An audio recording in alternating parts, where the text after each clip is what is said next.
So to start our evening off, I would like to call on, I call her Auntie Yasmine, but Sister Yasmine Ali to give a presentation on the Manitoba Muslims' 25-year history. Please give her a round of applause.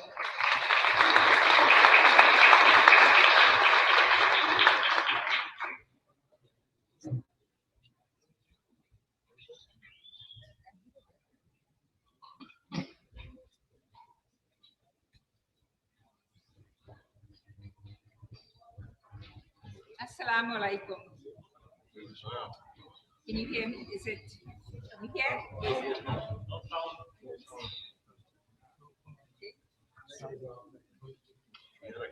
I gotta hold it up.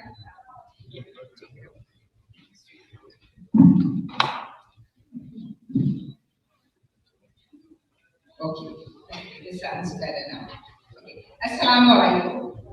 It is wonderful to see you all here tonight. I'm so happy to see this gym full of so many people coming out to commemorate the success. To commemorate the success of the Manitoba Muslim magazine as it celebrates its 25th anniversary. My job here tonight is to give you a brief history of all the newsletters or communications published over the past approximately 55 years. To give us some of you may be here, I don't know, from the beginning, and if you missed anything, let us know, but we'll try to go through the archives and get all the information that we can. So, effective communication is essential for any community, especially a diverse and immigrant-based community like our local Muslim community. The early pioneers in the 60s recognized this and published intermittent newsletters that varied from one page to a few pages long, covering community events and some articles. These were all prepared by the MIA executive. If you look at this slide, you will see some early MIA publications. In the 1960s, there's one dated October 17, 1964. This was by the MIA president, Ahmad Ashraf, reporting on the AGM that took place 1 week earlier. And you can see he listed all the new board of directors for the coming year. The other one is dated September 12, 1971, in which the president is recapping the year and announcing at the bottom that the AGM would be October the 3rd. This issue was called the Manitoba Muslim News. As you move into the 80s and 90s, we find better structure and more consistent publications. The Prairie Crescent was a quarterly journal. In the 80s, it was edited by Dr. Anwar Islam, who was then the MIA secretary. In the 90s, The Helper was edited by Brother Ayub Hamid. He was a past president of MIA. This would be a few pages in length. As if you look at the side, you may not be able to see it, but it lists what it covers in there. It covers the reports by the president, by the treasurer, the trustee, and gives the Ramadan timetable and other announcements. Unfortunately, both newsletters did not last more than a couple of years. This one shows some youth and Muslim students publications. The Pillar was a publication by the youth in our community who got together and published the Pillar. Al-Nur, or the Light, this was a joint venture by the university students of the University of Manitoba and University of Winnipeg. They got together and published this monthly. Both these publications had greater longevity. They lasted approximately 5 years. After Brother Ayub left for Ontario in 1991, Brother Ismail Mokhtar approached Brother Basil Al-Mimri, who had some experience in this area of writing and publishing a newsletter. He agreed to help publish a new newsletter, and the Manitoba Muslim Newsletter was born. This newsletter was financed by the Manitoba Islamic Association, who took on the financial responsibility of publishing this. Unfortunately, after a short while, Brother Basil could not continue, and Brother Ismail Mukhtar replaced him as chair and editor of the newsletter.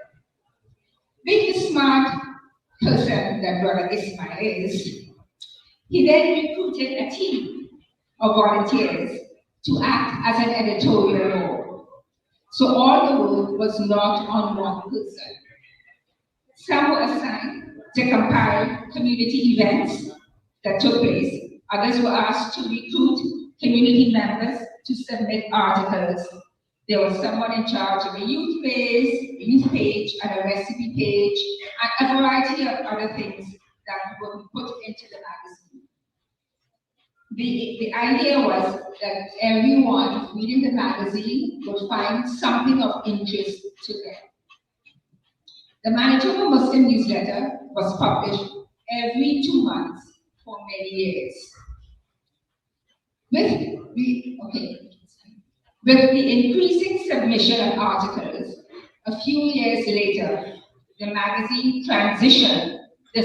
newsletter transitioned into a magazine, becoming bigger, with the front and back cover being printed in color. The magazine provides a forum for discussing community issues, provides project updates, and features community members. You know, sometimes you see a certain person sitting in a prayer in Juma somewhere, and you don't know who that person is, and suddenly you open the Manitoba Muslim magazine and see this community member feature. So, wow, this is amazing. I didn't know all this information about this person. So we've done a lot of that. It also provides a medium for politicians to reach out to the community.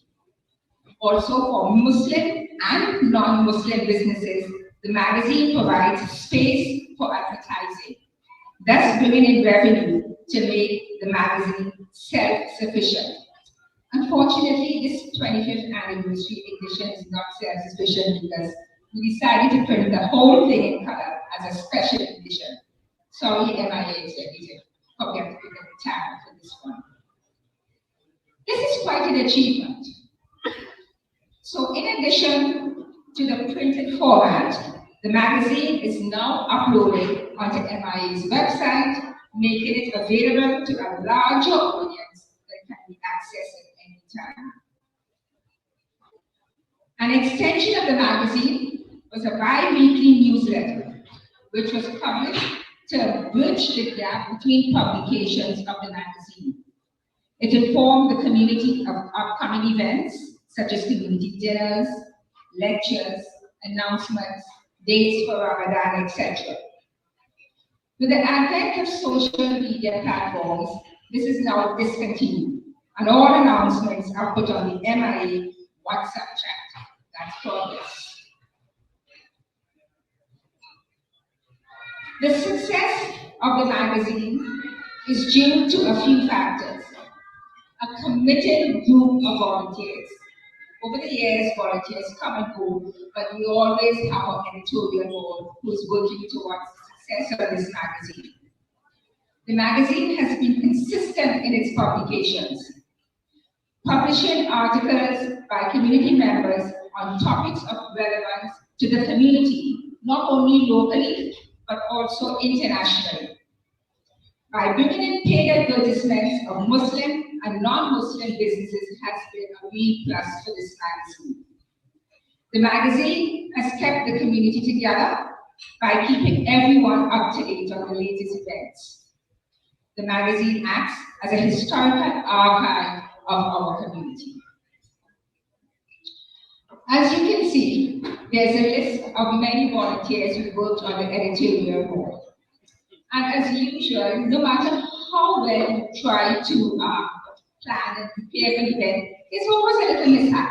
So we forgot a few volunteers that I need to mention.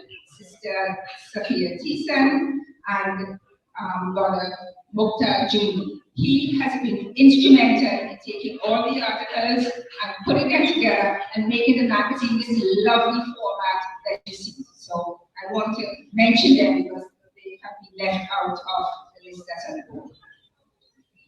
As I say thanks to the past and present volunteers, the magazine is looking for young volunteers with new ideas and a new outlook as we move into the future.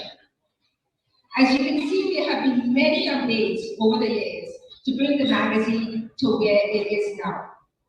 I am excited to see where the magazine will be as we move the next 10 years. Please, I'm asking all of you here, anybody who has any interest in writing, journalism, organizing, any interest at all, to please think about joining the board. Please see Brother Ismail, Sister Tasneem, or myself after this event and give us your name if you are interested in contributing to the magazine. You will definitely be contacted. Again, thank you very much for listening to this brief presentation. I hope it gives you some idea of where we were and where we are now. Thank you.